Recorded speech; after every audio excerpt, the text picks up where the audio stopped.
Hello friends, welcome to I exam भी। मैं हूं अरुणिमा, एक्स मैनेजर सिटी। और मैंने भी अपने करियर की शुरुआत एज अ प्रोबेशनरी ऑफिसर की थी इंडियन ओवरसीज बैंक के साथ। आज हम इस वीडियो में देखेंगे कि आरआरबी पीओ, स्पेशली पीओ के लिए देखेंगे। और जब आप पीओ की कोई भी तैयारी करते हो, आरआरबी पीओ की तैयारी करते हो, तो ऑटोमेटिकली आपकी ऑफिस असिस्टेंट और क्लर्क की तैयारी हो जाती है। हम पीओ की तैयारी करेंगे, पीओ को टारगेट लेके चलेंगे। और थोड़ा सा आप ये समझ लें कि क्लरिकल में क्वेश्चन का लेवल थोड़ा सा उससे इजी होगा, अदरवाइज और कोई भी फर्क नहीं है। रीजनिंग में हमारी क्या स्ट्रैटेजी होनी चाहिए कि हमारा कम से कम 35 प्लस रीजनिंग में आ जाए। प्री में, both pre and mains, pre आपका 40 मार्क्स का होता है पेपर, और मेंस आपका 50 मार्क्स का होता है। स्ट्रैटेजी क्या होनी चाहिए इसके लिए? Exam analysis and cut off analysis, ये दो इंपॉर्टेंट पॉइंट हो जाते हैं। हमें पता होना चाहिए किस किस सेक्शन से कितने क्वेश्चंस आते हैं, क्या क्या सेक्शंस हैं रीजनिंग में, किन सेक्शंस पे पहले फोकस करना चाहिए, कहाँ से हमें क्वेश्चंस पिक करने चाहिए, कौन से क्वेश्चन हमें स्किप करने हैं। और फिर कट ऑफ एनालिसिस से हमें अपने टारगेट का पता चलता है। क्विकली क्या पैटर्न होता है? प्री में सिर्फ दो पेपर होता है यहाँ पे, रीजनिंग और क्वांटिटेटिव एप्टीट्यूड। अगर आपको इंग्लिश से डर लगता है तो आप बिना इंग्लिश के आरआरबी में ऑफिसर स्केल 1 या क्लरिकल पोस्ट पा सकते हैं, ऑफिस असिस्टेंट का पद पा सकते हैं। प्री में 40 मार्क्स का रीजनिंग और 40 मार्क्स का क्वांट, 40 क्वेश्चंस, 40 मार्क्स के, और 45 मिनट्स में आपको करना है। टाइम भी यहाँ पे बहुत इंपॉर्टेंट है, मतलब आपकी स्पीड बहुत अच्छी होनी चाहिए। और एक्यूरेसी भी इम्पोर्टेंट है, क्योंकि आप देखोगे कि जहाँ पे जिन स्टेट्स में ज़्यादा कंपटीशन है वहाँ 60-62 तक आपका पीओ में कट ऑफ चला जाता है प्री का। क्लरिकल में तो और भी ज़्यादा 70 प्लस में रहता है कट ऑफ, लेकिन क्वेश्चंस इजी होते हैं। लेकिन फिर भी कितना भी क्वेश्चन इजी हो, वो एक्यूरेसी मेंटेन करना इज वेरी इंपॉर्टेंट। अभी एट दिस मोमेंट आप कहाँ स्टैंड करते हो, इसके लिए आप जा करके आरआरबी का प्रीवियस ईयर पेपर या फिर कोई भी मॉक टेस्ट लिख सकते हो आई एग्जाम बी वेबसाइट पे। आपको कोई भी अमाउंट नहीं पे करना पड़ेगा, it is free. You can earn कैसे करना है? आप जैसे ही हमारे वेबसाइट पे आओगे, जितना टाइम स्पेंड करोगे, जितनी आप इंफॉर्मेशन लोगे, जितनी जानकारी लोगे, उतने आप बी क्वाइन अर्न करते हो, और उन्हीं अर्नड बी क्वाइन से आप मॉक टेस्ट लिख सकते हो। तो ये हमारा हो गया प्री का पैटर्न। अब हम देख लेते हैं मेंस का। मेंस की बात करें तो 200 क्वेश्चंस होते हैं, 200 मार्क्स। और आप देखो कंपोजिट टाइम यहाँ पे दिया जाता है, तो टाइम मैनेजमेंट इंपॉर्टेंट हो जाएगा। और रीजनिंग की अगर हम बात करें तो क्वेश्चंस 40 होते हैं, 50 मार्क्स के। रीजनिंग और न्यूमेरिकल एबिलिटी आप देख रहे हो कि रीजनिंग और क्वांट, यही दो पेपर आपका था प्री में, और मेंस में भी इसका वेटेज ज्यादा है ना? तो इस पे तो आपको मेहनत करनी ही है। रीजनिंग आपका बहुत ही क्रूशियल होने वाला है आपके फाइनल सिलेक्शन में। अब देखते हैं इसका एग्जाम एनालिसिस। प्री की अगर हम बात करें 2022 की, तो सिलॉक्स से 3 क्वेश्चंस थे, इनइक्वालिटी से 5 थे, direction distance 3, blood relation 4, miscellaneous 2, और puzzle sitting arrangement, different type of sitting arrangement और पजल्स थे। आप देख रहे हो कि सिटिंग अरेंजमेंट में इनसाइड प्लस आउटसाइड, एक ही सर्कल में कुछ लोग इनसाइड बैठे, आउटसाइड बैठे, अनसर्टेन पर्सन वाले भी थे और सर्कल वाले भी थे। और अगर पजल्स की बात करें तो बॉक्स पजल, मंथ डेट, ये वाले पजल, और इसके साथ एक और वेरिएबल, इस तरह का पजल था, और फ्लोर पजल भी था। ये सब काफी कॉमन है, और थोड़ी सी आप प्रैक्टिस करते हो तो इन पे पकड़ आ जाती है। प्री में ये जो पजल और सिटिंग अरेंजमेंट थे, ये इजी टू मॉडरेट लेवल थे, तभी कट ऑफ इतना हाई गया था। और मेंस में भी 20 questions puzzle and sitting arrangement से थे, यहाँ पे मॉडरेट, इजी, मॉडरेट और डिफिकल्ट इसका कॉम्बिनेशन। लेकिन यहाँ पे डिफिकल्ट लेवल के पजल भी आते हैं। यहाँ पे ये बहुत क्रूशियल हो जाता है कि आपको कौन सा पजल उठाना है और कौन सा छोड़ना है। और ये डिसीजन आप कैसे ले पाओगे? जितनी आपने प्रैक्टिस की होगी। जो पजल आपको छोड़ना भी है, तो वो एबिलिटी होनी चाहिए आप में कि वो पजल को देखते ही, एक नजर देखते थोड़ा सा आप उसको पढ़ें, और तुरंत विद इन सेकेंड्स आप पकड़ पाए कि अरे नहीं, ये पजल तो हो सकता है मुझे फंसा दे, या फिर ये पजल तो 10 से 12 मिनट का है, तो मुझे अभी इसको स्किप करना है। ये बहुत जरूरी है। दूसरी बात जो इंपॉर्टेंट है, आप देखो मेंस में सिलॉक्स, input output, coded direction and distance, blood relation, miscellaneous में रीअरेंजमेंट और मीनिंगफुल वर्ड वाले क्वेश्चन थे, लॉजिकल रीजनिंग के क्वेश्चन थे। यहाँ पे ये इंपॉर्टेंट है कि तैयारी करते समय तो मैं कहूंगी, चूंकि पजल और सिटिंग अरेंजमेंट का अच्छा खासा वेटेज है, तो आप हर दिन 1 आवर तो सिर्फ जरूर, मतलब इतना मिनिमम है, पजल और सिटिंग अरेंजमेंट के लिए रखें। ठीक, ये तो हो गया साइड में। साइड बाय साइड पैरेलली आपको ये सारे topic, puzzle and sitting arrangement के अलावा लगभग लगभग आपके 9-10 और टॉपिक हैं, उसको आपको पूरा घोट के पी जाना है। घोट के पी जाना मतलब उस बहुत आसान है, बहुत मुश्किल नहीं है। थोड़ा सा आप उसमें वक्त देंगे, वो आपका अपना हो जाएगा, और एक बार आपने सीख लिया फिर वो पक्का है, श्योर शॉर्ट क्वेश्चंस है।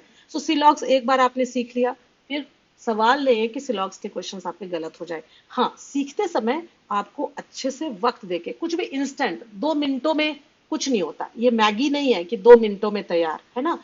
हाँ, सेकेंड्स में आप सॉल्व कर सकते हो, लेकिन वो सेकेंड्स में आप सॉल्व कर पाओ इसके लिए जरूरी है कि आप थोड़ा टाइम लगा के कॉन्सेप्ट को समझो।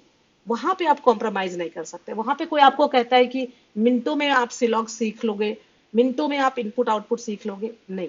वहां थोड़ा वक्त देके सीखें, और फिर आप मतलब मैं कह सकती हूँ कि सिलॉग्स आपने एक बार अच्छी तरह समझ लिया, फिर 50%, मोर देन 50% क्वेश्चन ऐसे हैं जो 10 से 15 सेकेंड में आप सॉल्व कर सकते हो सिलॉग्स के, है ना। और कुछ क्वेश्चन ऐसे हैं 10 से 15% क्वेश्चन, 15 सेकेंड में कितने क्वेश्चंस, मोर देन 50% क्वेश्चंस।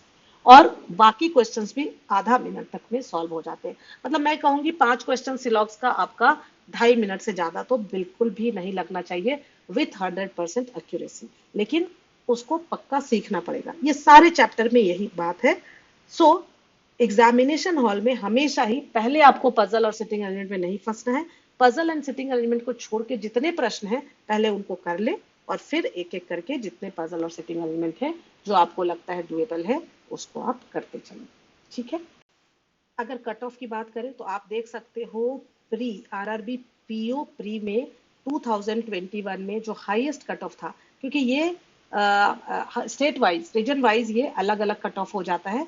सो जो हाईएस्ट था और लोएस्ट था, जिससे कि आपको रेंज पता चल जाए, तो राजस्थान और उत्तराखंड में 60.75 था, और कर्नाटका में 44.75 था। तो डिपेंड करता है आप कहाँ से फॉर्म फिलअप कर रहे हो, वहां पे कितनी वैकेंसीज है, कितने नंबर ऑफ एप्लीकेंट्स हैं, और क्वेश्चन कैसा आता है। जो आपको मैंने एनालिसिस दिखाई, क्योंकि कई शिफ्ट्स में एग्जाम्स होते हैं, तो हो सकता है जिस शिफ्ट में आपने लिखा हो वहां से मैच नहीं करे, लेकिन मोटे तौर पे ये किसी एक शिफ्ट का एनालिसिस है।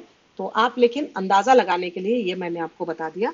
अब कट ऑफ की 2022 की बात करें तो यहाँ पे हाईएस्ट यूपी का था 62.75। तो आप कहीं ना कहीं आउट ऑफ 80 65 का तो टारगेट लेके चलो ही, है ना। और अगर ज्यादा इजी क्वेश्चंस आ गए तो ये 65 थोड़ा बढ़ भी सकता है। तो आपका तो टारगेट होना चाहिए कि 80 में 80 के जितना क्लोज हो सके आपका। और रीजनिंग और क्वांट दोनों ही है, लेकिन रीजनिंग में जितना अच्छा करोगे क्वांट से उतना आपका बोझ कम होगा। तो ये आपको देखना है कि आपका स्ट्रॉन्ग सब्जेक्ट क्या है। लेकिन रीजनिंग में अगर क्वांट में देखो लगभग 25 चैप्टर हो जाते हैं, रीजनिंग में आपके लगभग 10-11 चैप्टर हैं। तो कहीं ना कहीं रीजनिंग मेरे हिसाब से आसान है और इंटरेस्टिंग है ना। बहुत वास्ट नहीं है। क्वांट में थोड़ा सा दायरा ज्यादा हो जाता है। हालांकि जिनको क्वांट पसंद है उनके लिए क्वांट भी काफी मजा आता है, मतलब क्वांट के क्वेश्चन सॉल्व करने में। 2022 में लोएस्ट जो था 36 था, काफी कम था, अगेन कर्नाटका में, है ना।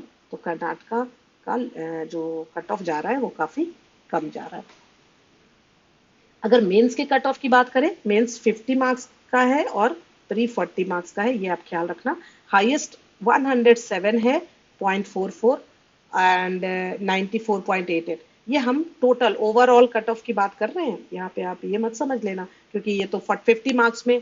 तो अब आप देखो 50 मार्क्स है आउट ऑफ 200 में से ये कट ऑफ है 107.44, और मणिपुर का 60.75, उत्तराखंड 94.81 2021 का, और मेघालय था 57.75। तो अब देखो 2021 में 94.81 था हाईएस्ट, और 2022 में 107। मतलब अब देखो कंपटीशन धीरे धीरे टफ हो रहा है।